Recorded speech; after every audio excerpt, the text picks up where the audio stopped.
Good morning, ladies and gentlemen. I extend a very warm welcome to Shri Hardeep Puri, Minister for Urban Development, and Shri Vohra, President IIC, for this seminar on urban spaces.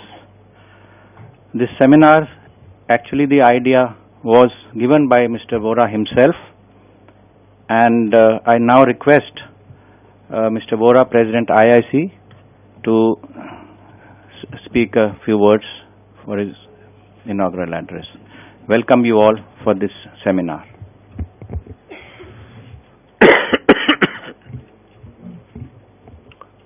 Mr. Puri, ladies and gentlemen, as the Director just mentioned, last year after I got to know that Mr. Puri has taken over the Department of Urban Affairs, Urban Governance, which used to be called Ministry of Works and Housing in my time.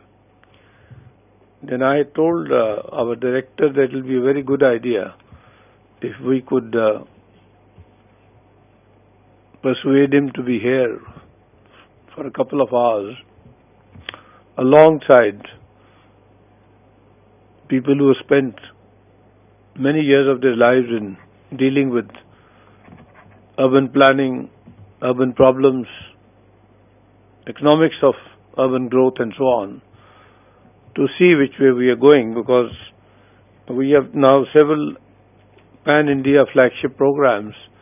We deal with sanitation, we deal with water supply, we deal with cleanliness, but these are remedial actions when the damage has already been done, and the cost of remedying is 1,000 to 3,000 times more than the cost of timely planning when urban spaces and urban colonies, habitats and shopping centers, institutional areas are planned in a methodical manner within a given master plan of an urban agglomeration.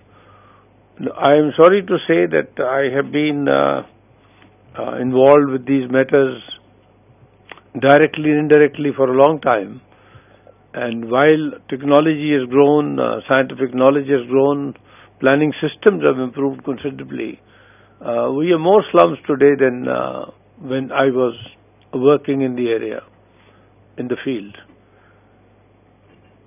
And now just a few illustrative data. I will not take much time. 32% of our population, according to the last census, is urban.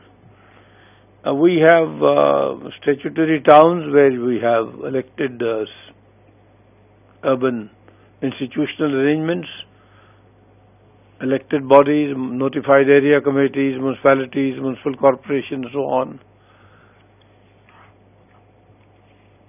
These are about half of the total number of towns in the country.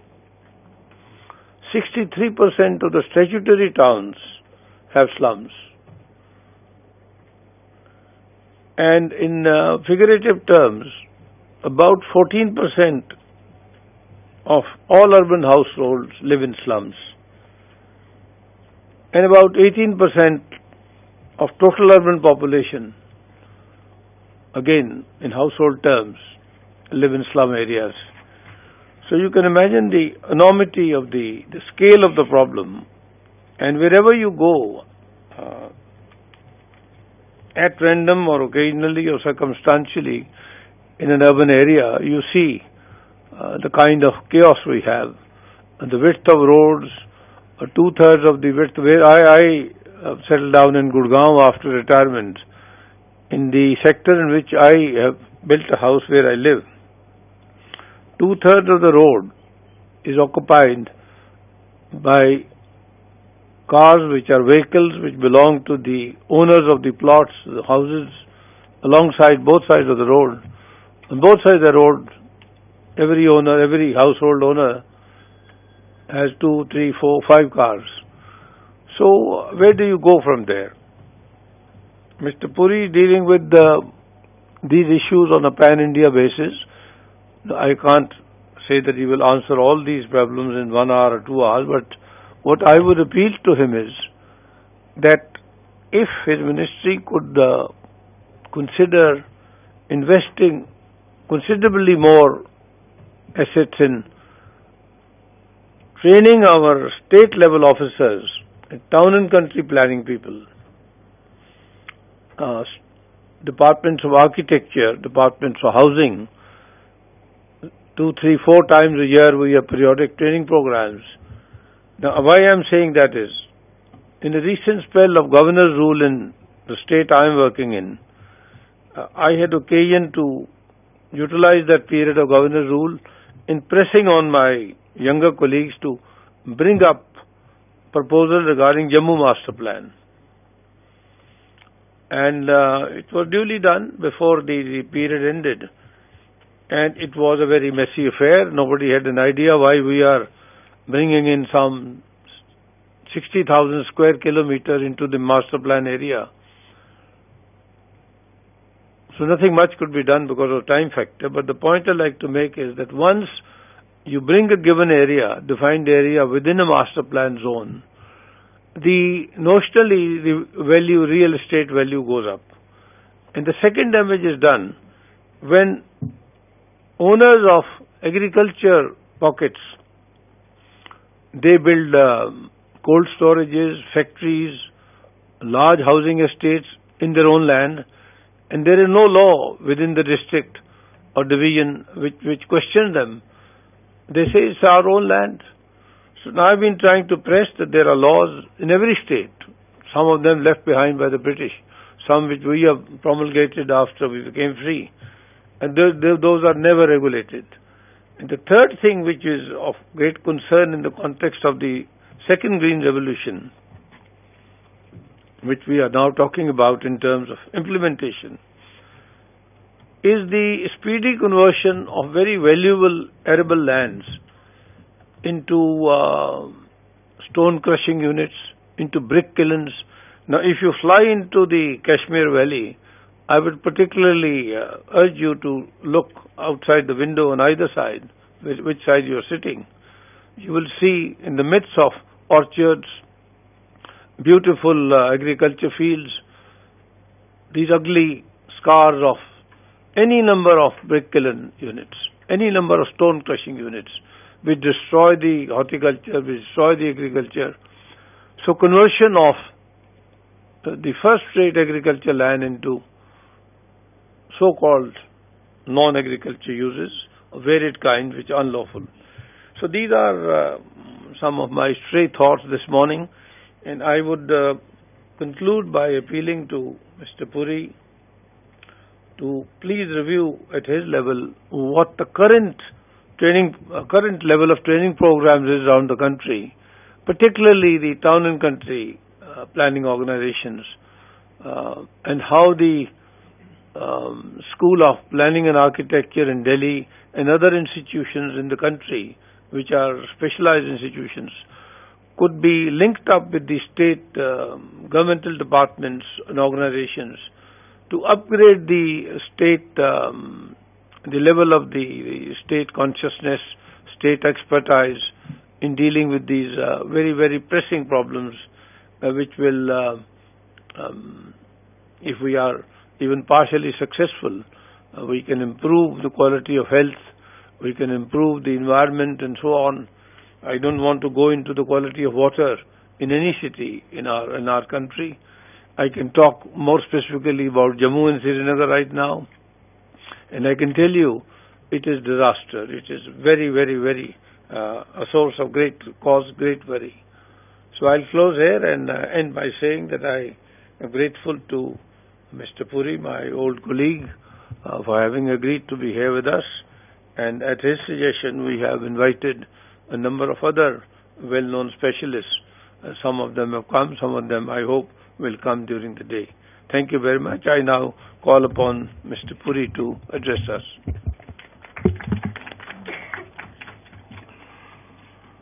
Mr. President, Mr. Life Trustee,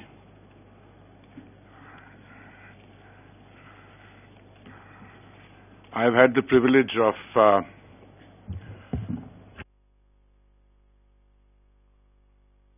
I've had the privilege of being mentored and tutored by the President and Life Trustee for longer than he can perhaps remember.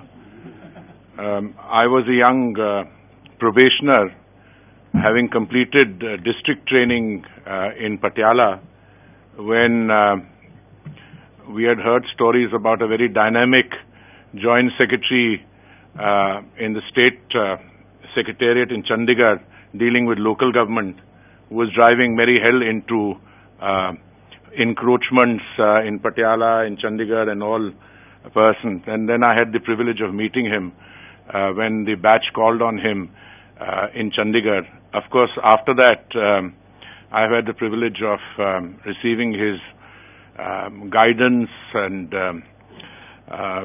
blessings in a number of ministries, when he was Defense Secretary, Home Secretary, and we had issues from the Foreign Office which required guidance from him. In the interest of full disclosure, let me start by saying that I have spent less time in the urban space than any of you, so I have to be a little careful in terms of sounding as if I have the answers. But as in my previous profession, which related to foreign and security policy or trade policy, I certainly have views, and I form those views quite quickly. So 8 months has been long enough for me to reach what I would call a tentative hypothesis on why I think we are in the situation that we are in. And I've not been known to shy away from calling a spade a spade. I think the starting point of any analysis of the Indian urban space at this point of time, I think, is what I characterize as criminal neglect. And much of that criminal neglect has been in evidence for most of the 70 years of our existence. I will come to the flagship programs of post-May 2014, but I want to throw in another provocative statement, which is the first is that there was criminal neglect for 67 years. And after May 2014, the flagship programs that Vohra Sahab has referred to constitute, in my view, the most comprehensive, ambitious, and I would say even audacious attempt at planned urbanization undertaken anywhere in the world. I used to be careful earlier when I used to say in the democratic world, because I wanted to insulate myself and the characterization from comparison with what happened in China. But then when I looked at the Chinese story, I realized that that was a lot, it was housing and infrastructure. So I'm not referring to infrastructure, the roads, highways, ports, etc. I'm talking about planned urbanization. And this is, I think, the most audacious and comprehensive experiment undertaken anywhere in the world. But why have we got to where we have? I was participating in a seminar like this, but slightly larger gathering, perhaps not as well informed about urban issues as this gathering, where somebody described one of the issues as housing for the urban poor. And I took issue with that characterization. And I said, look, you don't characterize anyone like that. You can talk in terms of affordable housing, you can use other characterization, but why have we got to where we have? And that's going to be the first submission I'm going to make. Jagan, who's somebody whom I rely on to giving me inputs, has given me a brilliant speech which I'm not going to use, because I think Vohra Sahab has already set the template. But I would be happy to circulate it around in what our think tank and we in the ministry are reflecting on. The first starting point, I think, should be that when we became an independent country in 1947, the urban population was 17%. And I would submit, sir, that was 17% on a base level of 300 million. The last census that we have is the one you referred to, sir, 2011. According to that, the urban population was 30% or so. You give 31 point some percent. The West has tended to characterize us as a reluctant urbanizer. And they have taken the view that, unlike other countries like Mexico or Brazil, which were in roughly comparable stage of development as us at one point of time, they urbanize much faster. I think that's a flawed analysis. We are sui generis.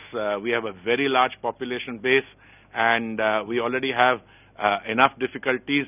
So ours is a very unique experience, and I don't think you can compare that with the Brazilian experience, with which I have some experience, having served there for 3 years. Why can't you compare it to the Brazilian experience? For the simple reason that Brazil has 3 times our land area and 1/6 our population. And it has 22% of the world's freshwater or arable water resources. So it's a completely different ballgame altogether.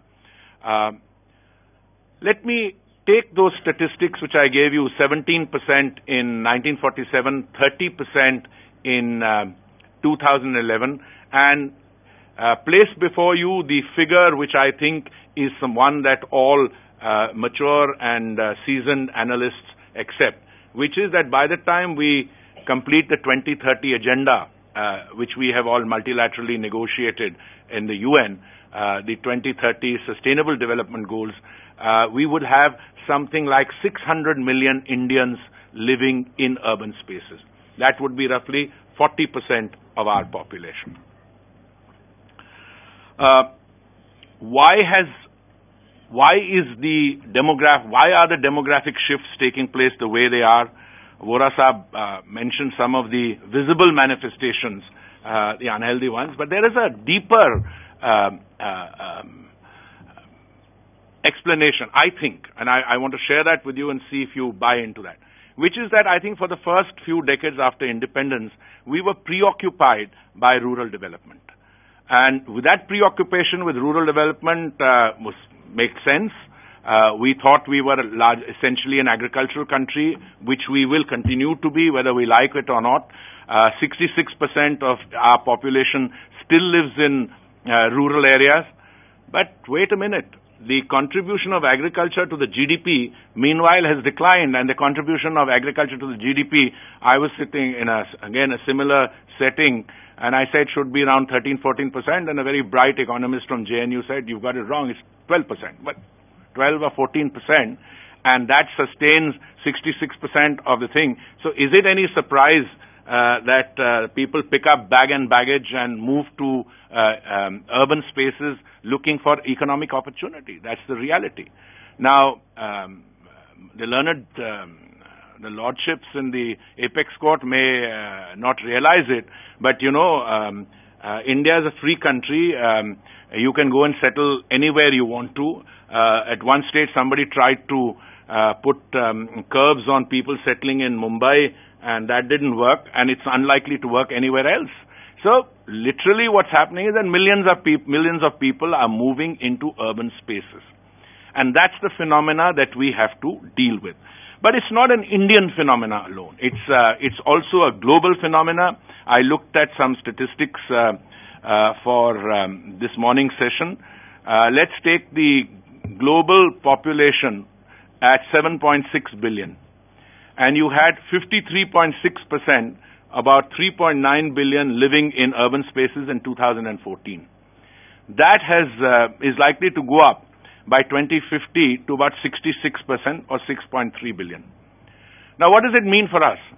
Well, I think one fundamental shift that took place in May 2014 is that the present government has embraced urbanization in a positive manner.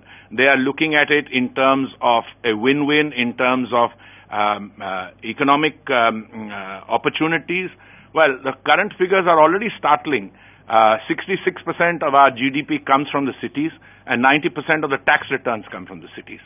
So, well, we can have another discussion. We don't tax agriculture, so that's one out, and etc. But look at the employment.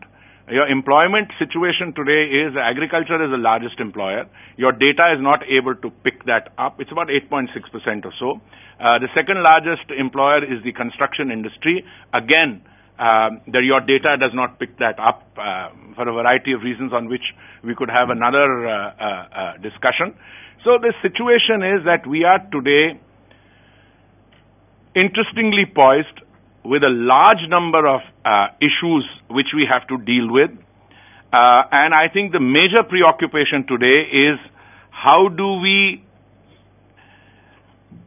sustain the increased urbanization, and how do we look at the various options we have for accommodating urban expansion, which has clearly become a national priority.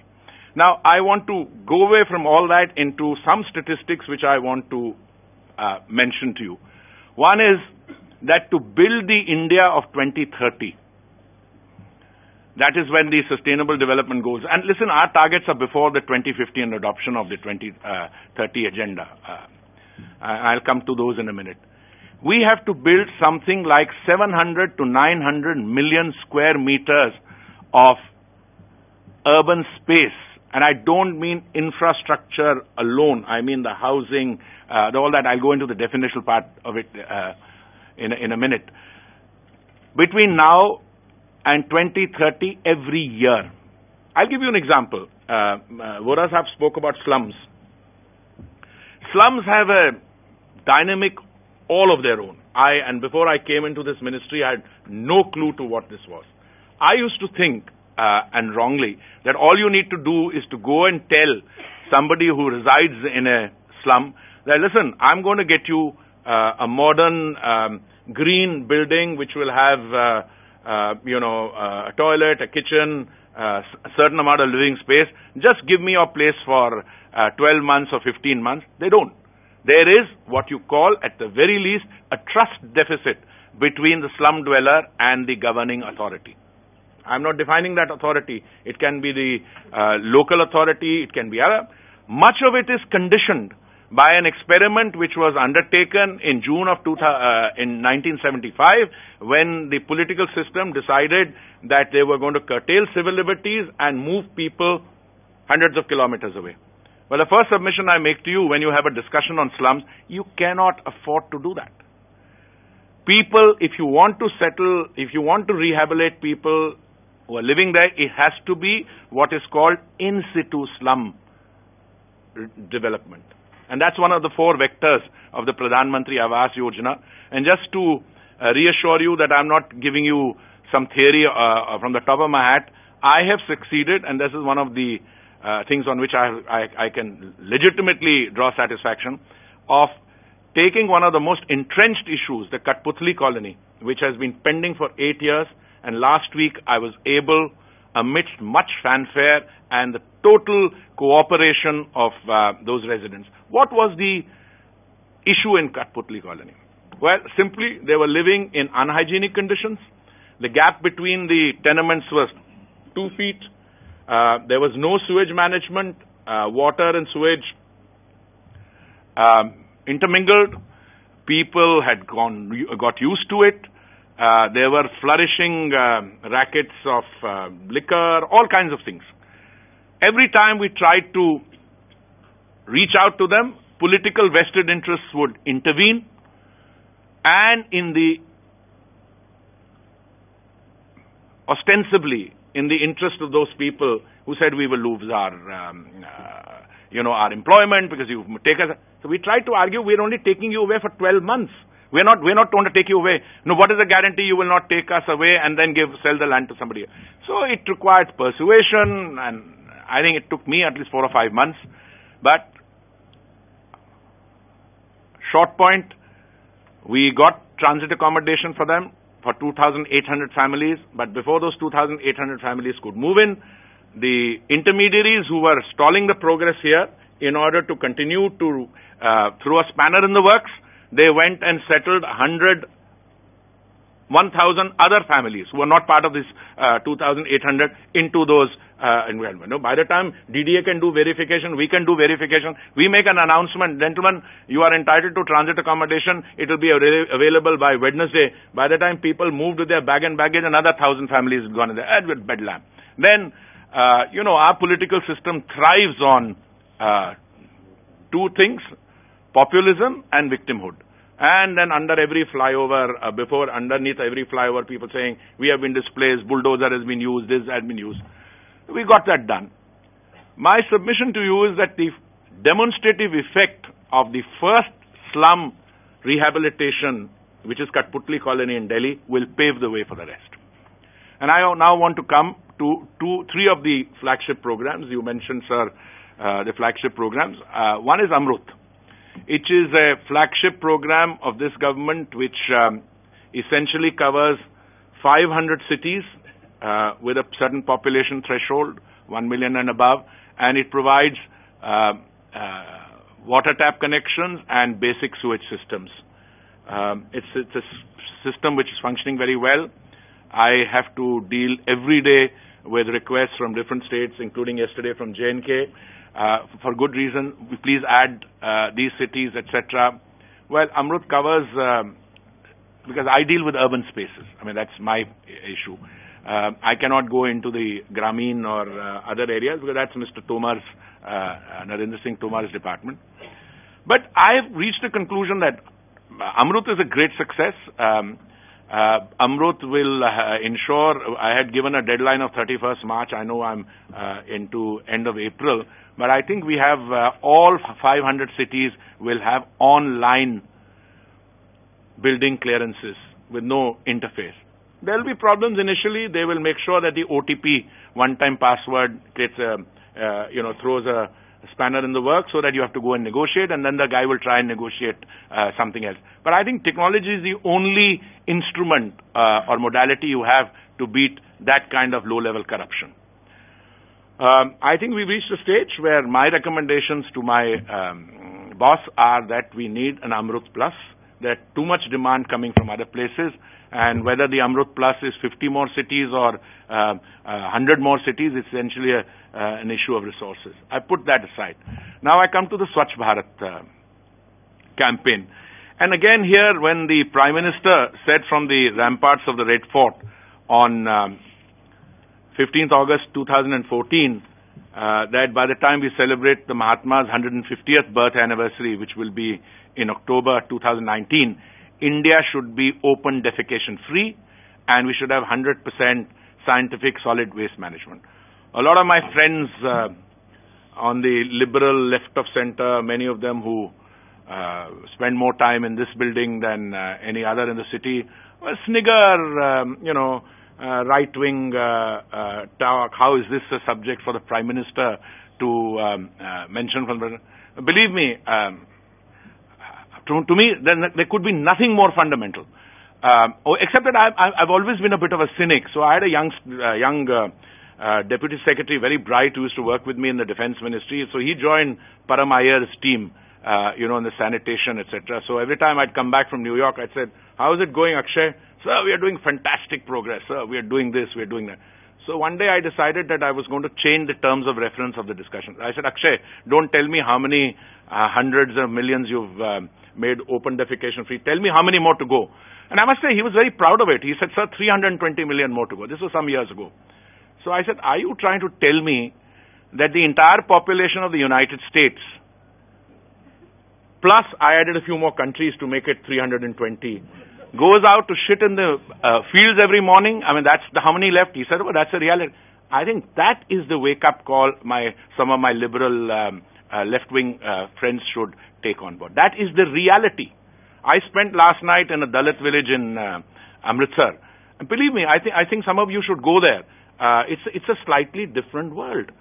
And that is what needs to be done. But let me give you the news there also. In the urban space, I have to build 67 lakh toilets by 2nd October 2019. The figures I have, and this is ongoing every day we have already built 52 individual household toilets. Community toilets, we have to build 5 lakhs. We've already done 3.5 lakhs. So the submission I make to you, ladies and gentlemen, is well before the deadline of October 2019. We would have completed the physical construction of those toilets. But that's only half the job. You require a behavioral change. You can build toilets, you have to encourage people to use those toilets, and more than that, you have to make sure that those toilets are well maintained. I'll tell you what I did. One day I was going to, on one of my Delhi trips, we had to look at a particular park. We had some grand ideas. There was a beautiful urinal, looked very good from the outside, but we saw a person using the public space, not using. I told the secretary in my ministry, I can bet this is not that he wants to do so in the open. Probably that is not well maintained. We are absolutely right. It was stinking.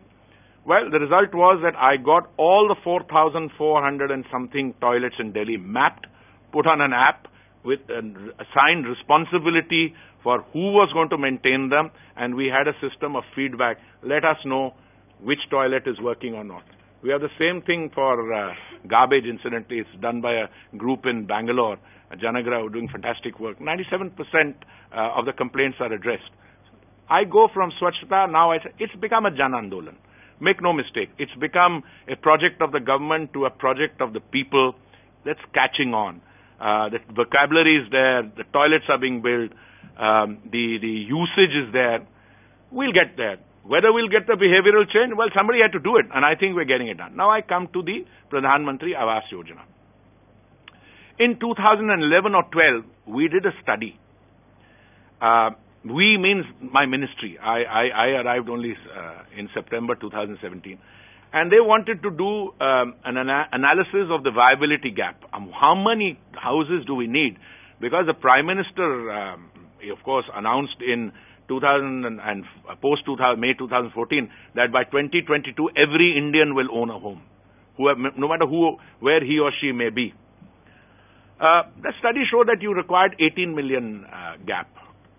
Many people, many wise people said it seemed too high. There was a little bit of inflation and bloating in that figure. So they asked each state government to validate that figure and to do a on-the-ground assessment with the names of beneficiaries. You know, this is very specific. So they came back and said it was 11 million required. Now, those 11 million units have to be built by 2022. Now, what does this cover? Essentially, economically weaker section and lower income group. Typically, people who are amongst the poorest of the poor,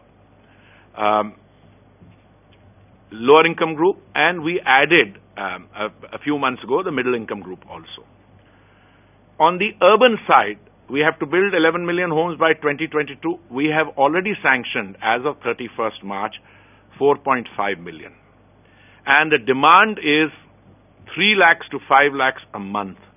Now, even if you go by the lower figure of 3 lakhs a month, which in 1 year would be 3.6 plus the 4.5, we're almost there. If you do go by the higher figure, but the problem I can confess here, and I don't know whether this is on for public, even if it is, I don't mind being on record, a real issue was resources. Because the budgetary allocations which were being made, 6,500 crores, 8,000 crores are okay. You know, in the beginning when you have a flagship program like Pradhan Mantri Awas Yojana, it takes 12 months, 15 months to people to design and discuss which technology they want, which green technology, what's going to happen. But suddenly when the demand starts, then there is acceleration. So we were able in the last budget to get the finance minister to announce an affordable housing fund. Well, I think the figure there was 25,000 crores, but we got 60,000 crores. And that saw me, the amounts of money that we owed to the states because of the owed means that they made the demands. We were able to sanction 14,000 crores, 6,000 earlier, 8,000 towards the end of March. And I think this amount of 60,000 crores will take us forward for the next 6 to 8 months, not beyond that. I took the liberty of going and telling the Prime Minister that it was a brilliant scheme, but the scheme was not going to work unless we are going to have the resources. And the resources required are 1,79,800 crores. And this is not, something which is, just talked about. There are names of beneficiaries. Those buildings are up. I go and see them. Some state governments are deciding not to charge the beneficiary anything. Well, there are four vectors. Let me explain those to you. One is vertical, sorry. One is in situ slum development. This is what Kathputli is all about, where somebody is living there, they're living in squalor, in deprivation. You get somebody in, you cross-subsidize, you get them to exploit some space for commercial tower or something, and within a limit, within a fixed time duration, you exchange their slum hut or slum kacha house for a pakka. Now, I should mention at the outset, all the Pradhan Mantri Awas Yojana, four verticals, the title of the home has to be in the name of the lady of the house. I should say preferably, because it's not has to be. If the lady agrees to have it co-jointly with a male member of the house, that's all right. But so my staff officer said, you've been saying categorically has to be, so use preferably. But either case, the lady has to either have the title in her own name or co-jointly. So the first vertical is in situ slum rehabilitation. Then there is a beneficiary-led development vertical, which means like, and this is very common in places like Goa. You know, you have an ancestral home. It's in dilapidated state. You don't have the money. Well, you go to a bank. They will give you the money to do that up. Okay. The third one is what is called the credit-linked subsidy scheme. This is a process of interest. This is a scheme of interest subvention. What happens is that you want to build a house, you want to buy a flat, you have to borrow money from the bank. The bank is giving you, say, 11-12%. This scheme gives you a differential, a subvention, a cushion of 4% or so. Payment as upfront. Not that, you know, every time you have to pay an installment, you have to go running after those guys and then they will. No, this is a payment made upfront. I had a problem in the cabinet. One or two of my colleagues said, you guys are tying yourself down. I said, if you make this an installment, the bureaucracy will ensure that the scheme runs aground. And I won my point, and I think it's showing. And the fourth one is affordable housing and partnership. Simple. If you belong to the lower economically weaker section, you want to buy a house, let's say the project which is coming up costs 6 lakhs or 8 lakhs, hypothetically. We will give you $1.5 lakh from the central government. The state government will give you lakh and a half equivalent amount, 3 or 4 lakhs. You go and borrow the rest, use your own savings. We took this, we added the middle income group. The other day I read a report in the Hindustan Times, and it was a tribute to the lack of homework which the journalist has done. He said EWS is going very well, LIG is going very well, but the offtake on MIG has been very slow. I mean, I think the one question I would have asked if I were writing the story is, when did the MIG scheme come in? It came in only a few months ago. It was stalled because of elections, etc. But the MIG scheme has actually been made very attractive. First of all, the carpet area has been increased. By carpet area, I mean, earlier it used to be, you know, EWS and LIG are 30 square meters onwards, 30, 60 and so on. Here we raised it from 90 to 120, the carpet area. 120 square meters, for those of you who are familiar, is 2,000 square feet. Very good. Now, you can get a loan, you can get this thing under the Pradhan Mantri Awas Yojana, but we did one thing better. For government servants, for people who are employees of the government, earlier the amount of loan you could draw from the government was 7.5 lakhs. We raised that to 25 lakhs. So you have a loan of 25 lakhs, and then we made it possible for the person to go to a bank and get up to the differential between 1 crore and the amount of this thing. So again, so if somebody has a 1 crore access to 1 crore rupees for a flat, it changes the game plan. These are the four verticals. As I said, I'm part of a group which we review progress.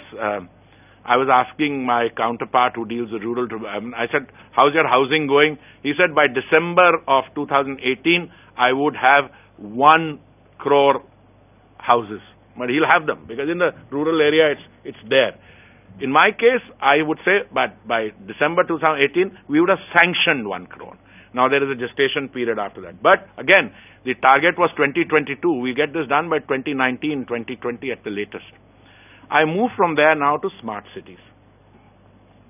If you look at the BJP manifesto, the reference, if I recall correctly, and I was active in the party work that day, I think was to 100 new smart cities.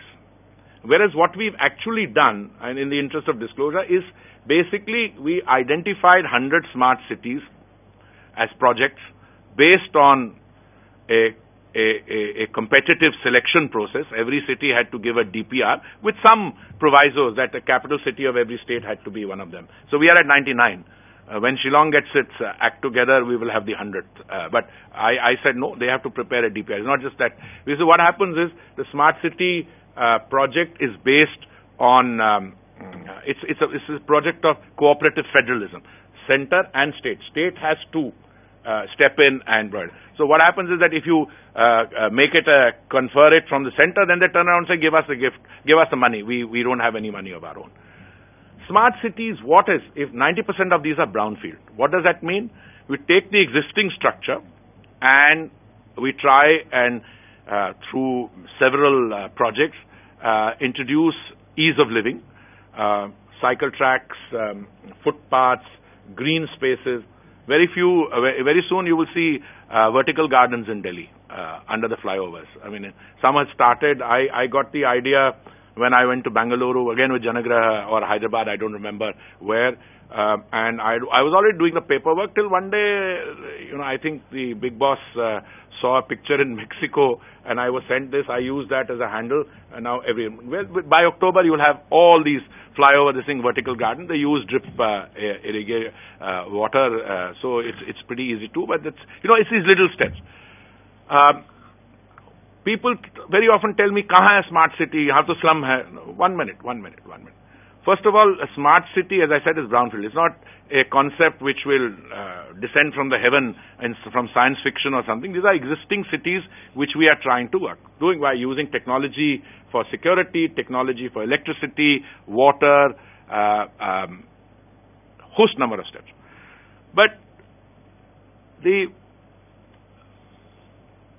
short point here is that the conferment of these smart cities came in driblets. There were 20 which were announced end of 2015 or 16. The last 20 we have just done. So what I've decided to do is so that we can all the 99 or 100 can benefit from the best practices, etc. We set up an apex body of the special purpose vehicles which control the smart cities. Their project managers, the chief secretaries, but we are throwing it open to private sector, civil society, foreign missions, because I was looking at the tenders for these smart cities which the SPVs have done. The ones I saw, there were 42 global technology leaders from 14 countries who had won those, and there's a lot of people are looking at these. But again, the submission I want to make here is, one could be cynical and say, well, how many cities do you have in India, census towns or what you call statutory thing? Well, I know 4,041, we probably have 7,000 towns. Why 100? Well, in an ideal world, you probably should start with 1,000, but it's not an ideal world. You have limitations of resources, and I have absolute confidence from what I've seen now that these cities will have a lighthouse effect. Everyone else. So now we already have people wanting smart villages, wanting to do that because you use technology. The project manager for Surat was telling me in a presentation that after we got the command and control center of the smart city in, crimes against women have dropped 20%. So what I'm doing in addition is to set up 9 groups. Because you have to now make sure that this is now going to be. Swachhta is already a buzz. Pradhan Mantri Awas Yojana, I gave you those figures. I think our next thing is to capture the public imagination and get stakeholder participation, which means all stakeholders, civil society, others, for this smartification process which we are doing. So we are having the first meeting of the Apex group, I think on 8th and 9th of May. And I think people will then, a lot of the doubts will then disappear. It takes one project manager 6 months to evaluate a technology to come to the conclusion not suitable. But then that vendor is wasting somebody else's time. So you put them all on a portal and they know what they're doing to each other, it will be much faster. I was told that I had to speak for less. I think I've overshot that mark. Let me try and conclude by giving it some structure. The flagship programs I referred to in detail because Vohra Saab referred to these.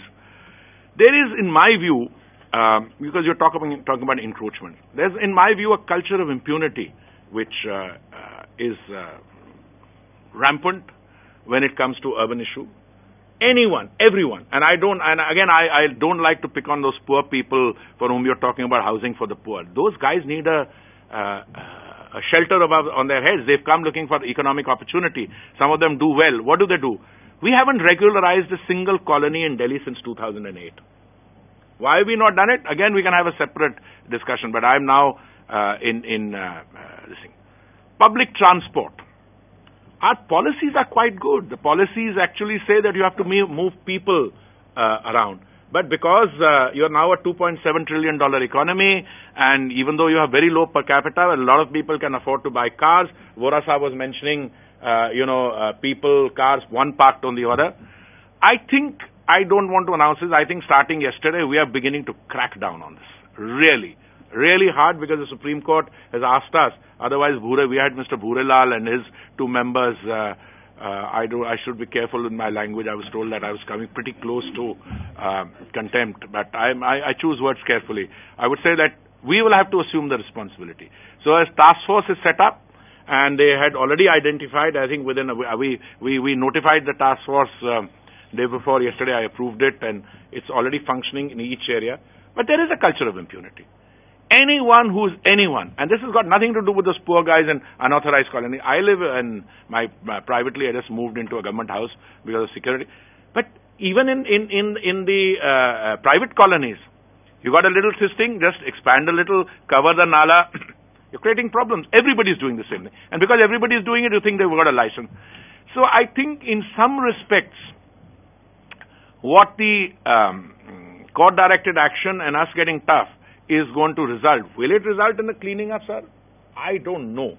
But I think we have at least a situation now that the fear of God has gone into many of them. So first of all, incidentally, I specialize these days in direct communications with Meherchand Market, Sarojini Market, Khan Market. I mean, name it, Amar Colony, I deal with all of them. Most people, I think, have been treated somewhat unfairly. Because some of them have paid conversion charges and you've still gone and sealed that, you got a stay order. But I think what will come out of this process is a lot of churning, but at the end of the day, we'll probably get a city, our city, which will be a little more livable. And that I begin to see. And I can already see, I mean, I don't want to talk about what we've done on parks and, Sundar Nursery. If anyone has time, I should go and see it.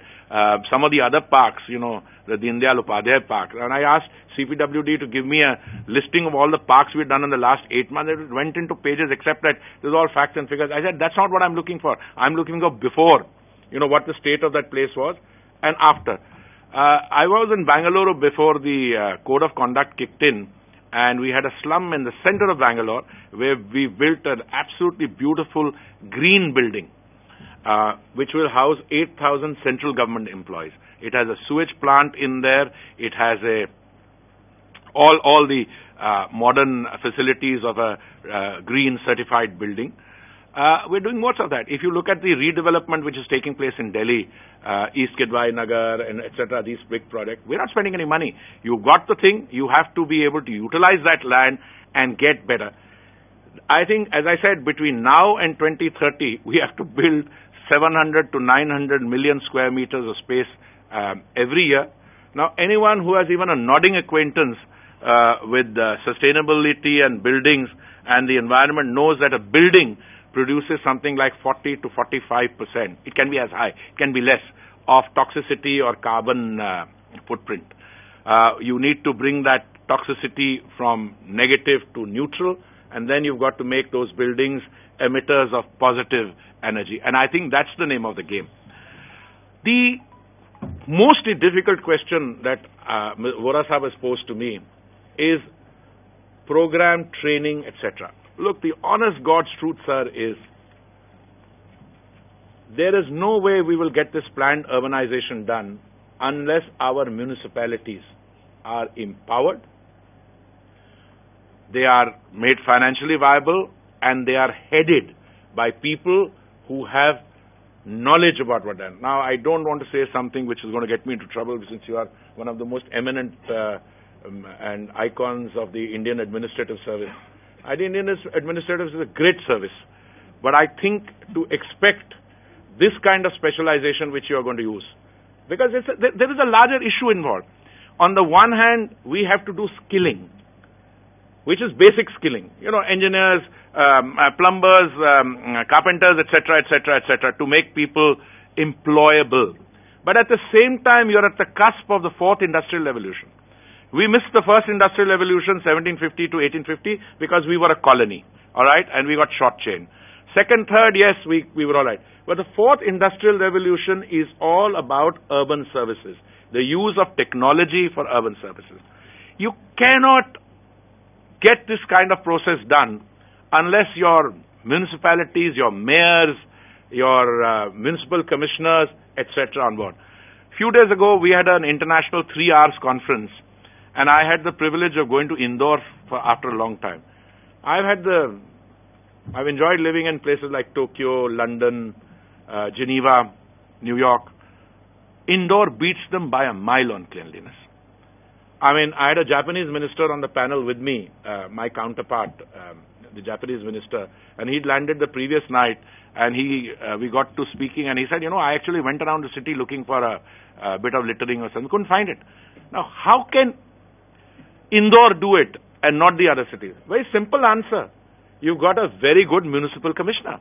But there it has become a tradition, because one guy does it.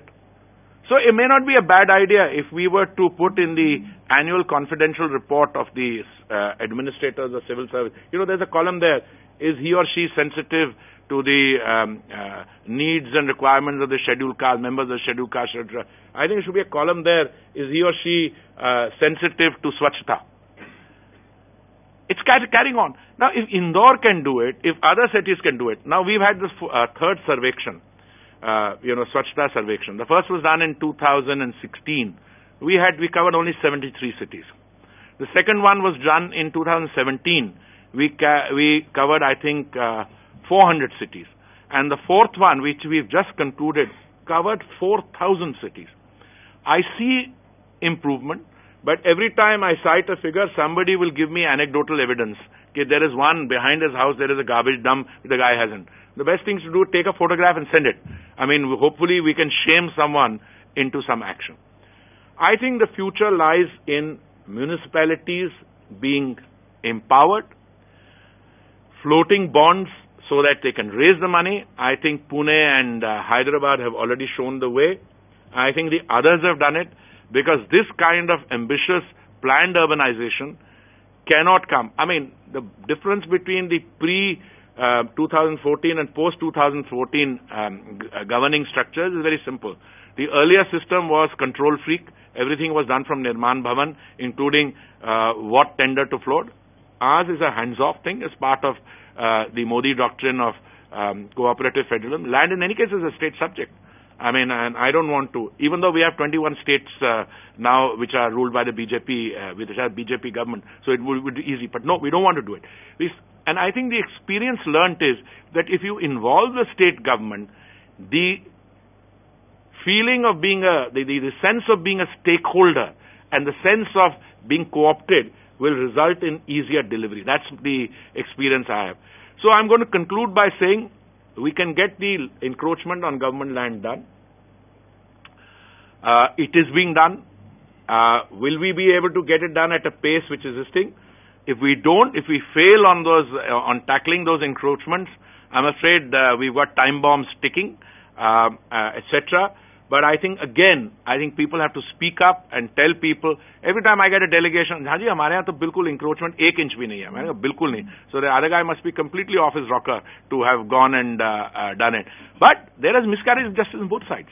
I mean, sometimes there is a situation where people. Now, I was a little disappointed when I came across, once I did a survey, that 150 of the properties which had been sealed had to be desealed. Now, from my point of view, if there is even one case of wrong sealing, then that's one case too many. Because, you disrupt people. The other issue, once you get a property sealed, you want to get it desealed, you've got to go and deposit 2 lakhs of rupees. That's, I think, unfair. You have wronged the person by wrongly sealing. Then he has to pay 2 lakhs to get it done.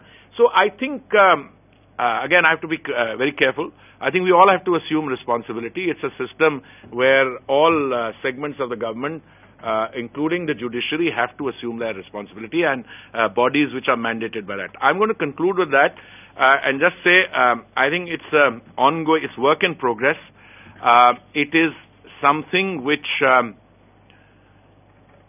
I think, this is my experience of the global cities.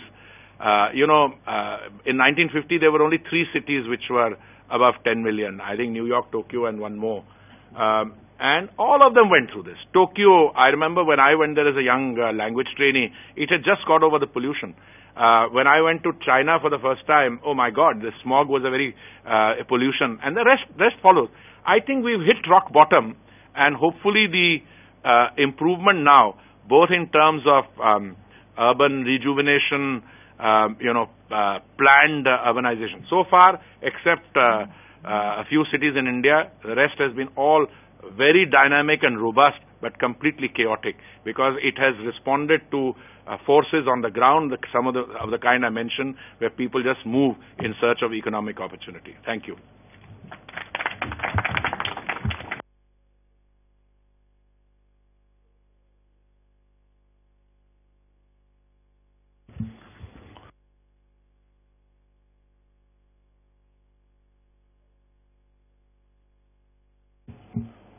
Makes his remarks, I would only say that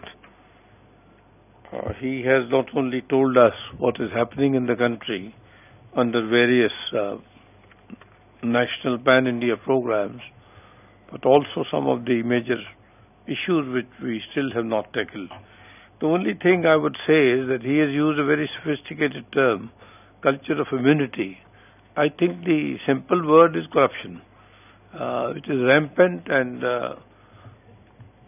the larger the piece of land or the better it's located, the larger the scale of corruption, deeper it is, and so many scandals, cases already going on in neighboring states where land has been manipulated as a resource, as an asset, at the cost of the people concerned.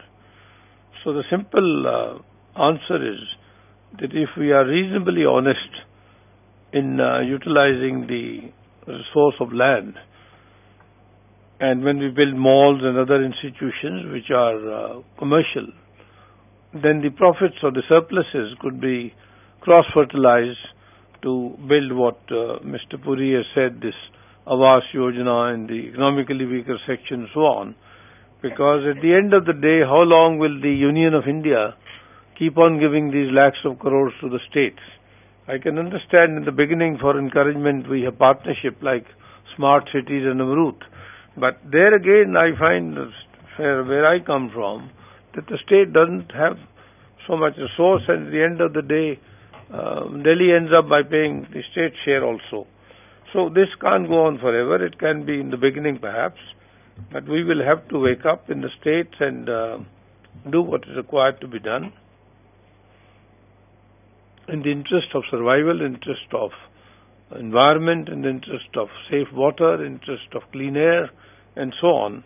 And these are large issues, and I would conclude by thanking Mr. Puri for having found time to be here with us this morning, and I trust that the discussion during the rest of the day will be serious and meaningful, and I have requested the director to keep tab of what is being said and bring out a small monogram at the end of the day, in a couple of weeks' time, which summarizes the major issues and the major suggestions regarding what needs to be done. Naresh, would you like to say something?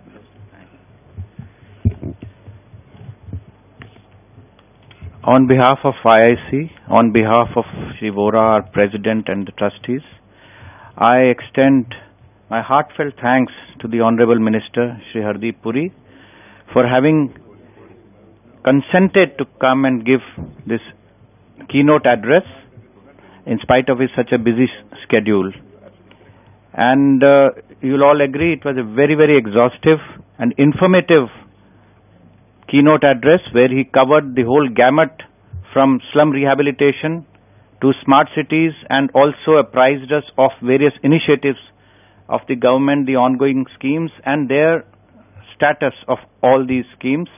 I have this privilege to thank Shri Vohra, our president, for giving us the idea of organizing this seminar. Thank you very much. We'll now break for tea, and we are running a bit late, so perhaps we can start. Original time was 11:15. We can start at 11:30. Thank you very much.